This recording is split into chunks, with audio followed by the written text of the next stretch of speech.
జమ్మూ కాశ్మీర్ శాసనసభ ఎన్నికలు కేంద్రపాలిత ప్రాంతం అయిన తర్వాత అవి సెప్టెంబర్ 18, 25, అక్టోబర్ మొదటి వారంలో జరగబోతున్నాయి. ఇది కూడా సుప్రీంకోర్టు చాలా స్పష్టంగా ఆదేశాలు హెచ్చరిక చేసిన తర్వాత ఆదిలోనే హంసపాదులాగా బీజేపీ పరిస్థితి ఏమో ఎదురీతగా ఉంటే కాంగ్రెస్ నేషనల్ కాన్ఫరెన్స్ ఇప్పటికే పొత్తు ఖరారు చేసుకున్నాయి. ఈరోజు అవగాహన కూడా వచ్చేసారు.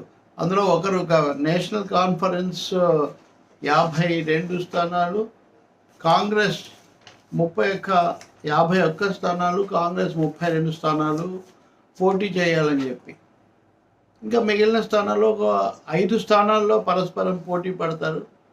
సిపిఐఎంకి ఒక స్థానం, పాంథర్స్ పార్టీకి ఒక స్థానం వదిలిపెడతారు అనేది సాధారణంగా ఉన్న అవగాహన. అంటే పాంథర్స్ పార్టీ ఎప్పటి నుంచో ఉంది, భీమ్ సింగ్ ఉండేవాడు కదా.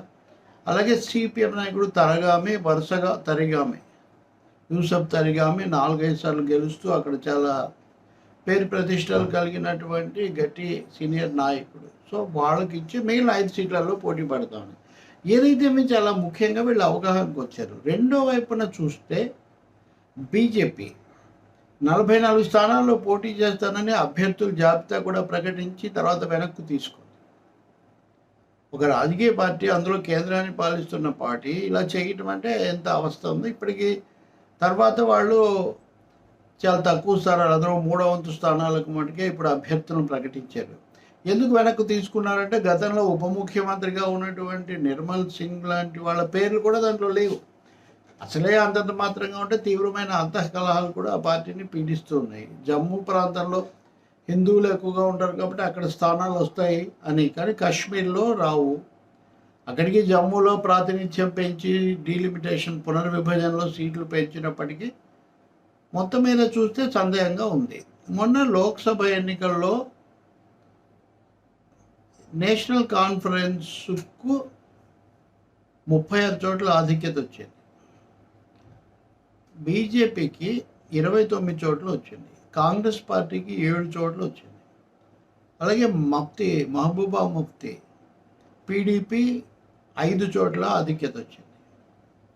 ఇంకా ఇతర చోట్ల చాలా ఆసక్తికరంగా 14 చోట్ల అవామీ పార్టీ అని, మొన్న ఇంజనీర్ ఒక ఆయన రషీద్ అనే అతను ఎన్నికై కాశ్మీర్కు, పార్లమెంట్కి ఎన్నికై కాశ్మీర్ నుంచి జైలు నుంచి వచ్చి ప్రమాణ స్వీకారం చేసేట్టు చూసారా, ఆయన పార్టీకి 14 చోట్ల ఆధిక్యత వచ్చింది. అంటే చాలా స్పష్టంగా కాశ్మీర్ 370 రద్దును వ్యతిరేకించే పార్టీలు అలాగే లౌకికవాద పార్టీలుగా అక్కడ స్పష్టమైన ఆధిక్యత ఉంది.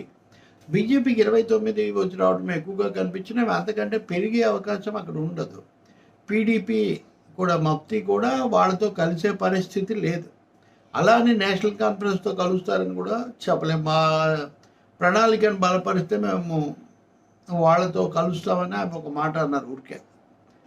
కానీ అక్కడి దాకా వస్తే మటుకు బీజేపీతో కాకుండా ఈ కాంగ్రెస్ కూటమితోనే ఉంటారు ఆమె అనేది సాధారణమైన అవగాహన. గతంలో ఇండియా కూటమిలో కానీ గుప్కార్ అలయన్స్లో కానీ పీడీపీ కూడా భాగస్వామిగా ఉంది.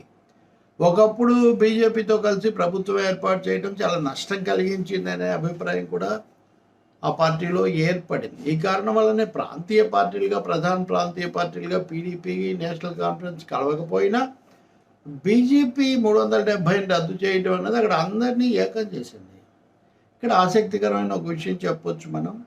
అయోధ్యలో రామమందిర నిర్మాణం చాలా గొప్పగా చేస్తుంది అనుకుంటే అయోధ్యలోనే బీజేపీ ఓడిపోయింది మొన్న ఎన్నికల్లో. 370 రద్దు అనేది దేశంలో బ్రహ్మాండంగా ఊపు తెచ్చింది అనుకుంటే ఇప్పుడు కాశ్మీర్లో కూడా అది దెబ్బతింటం అనివార్యంగా కనిపిస్తుంది. ఆ పార్టీకి సొంతంగా రావు, ఎవరు వాళ్ళతో కలిసే పరిస్థితి కూడా ఉండదు. అందుకోసమే చాలా చేశారు. అక్కడ ఉగ్రవాదం పెరిగిపోయింది, అది జమ్మూకు పాకిందని పోలీస్ బలగాలు చాలా పెంచారు. ఆ విషయాన్ని నేను ఇంకోసారి మీకు చెప్తాను.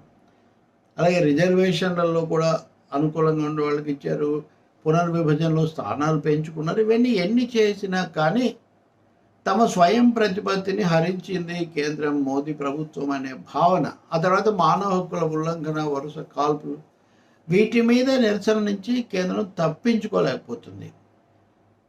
ఇన్సానియత్, కాశ్మీరియత్, జంబోరియత్ అని వాజ్పేయి ప్రధానిగా ఉన్నప్పుడు ఒక త్రిసూత్రం, ఈ 3 పాటించాలని చెప్పారు అని.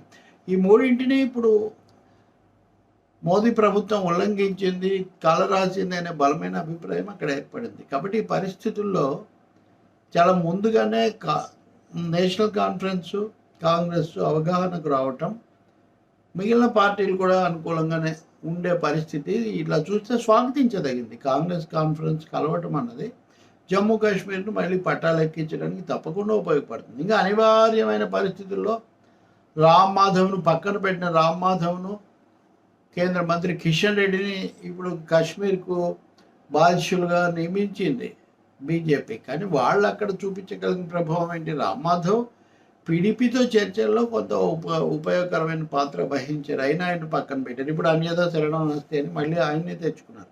అంటే ఆర్ఎస్ఎస్కు కొంచెం మంచి సంకేతాలు పంపడానికి కూడా ఇది ఒక ప్రయత్నం కావచ్చు. ఏదైనా ఆదిలోనే హంసపాదులాగా కాంగ్రెస్ వ్యవహారం బీజేపీ వ్యవహారం ఇక్కడ పరిణమించింది. ఇచ్చిన అభ్యర్థులను కూడా వెనక్కు తీసుకున్నంత అంతఃకలహాల్లో కూలిపోయింది.